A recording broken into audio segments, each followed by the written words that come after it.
মাছ এখানে কাঁচামরিচ আর পেঁয়াজ এগুলো মাখা বসাবো।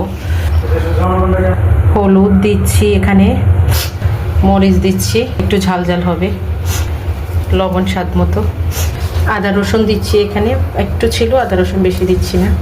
ধনিয়ার গুঁড়ো, মাছে ধনিয়ার গুঁড়ো দিলে ঘন হয় তরকারিটা। সামান্য পরিমাণ একটু জিরার গুঁড়ো, ভাজা জিরা। তারপরে পরিমাণ মতো একটু তেল। এই যে মাছ,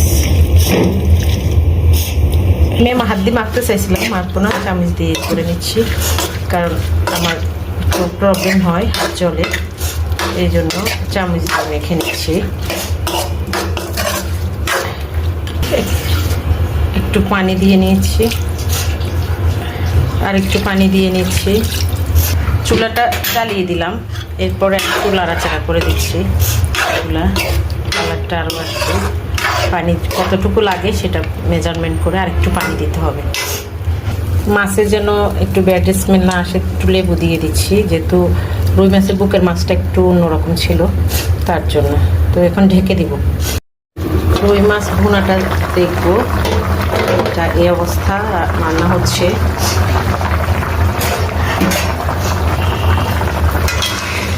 এই যে কষা, আহা আমি জোরে লাড়া দিয়েছি, ভেঙে গেছে। এটা কষা হচ্ছে, পরে কালারটা আসবে, জল শুকাই যাবে। একটু টেস্ট করে দেখি কি অবস্থা। এই যে ঝোল আর ঘন হবে। বিসমিল্লাহ। ইনশাল্লাহ খুব ভালো হচ্ছে। এখানে টপ লাগাইছিলাম ধনিয়া পাতা, একটু নিব, ধনিয়া পাতাটা দিব, যে পাতা নাই, মাত্র কুশি বেরিয়েছে।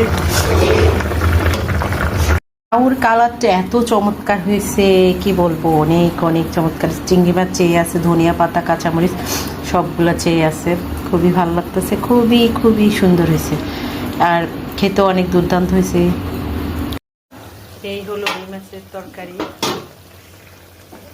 ঝোলটা একটু মাখা মাখা হয়ে গেছে।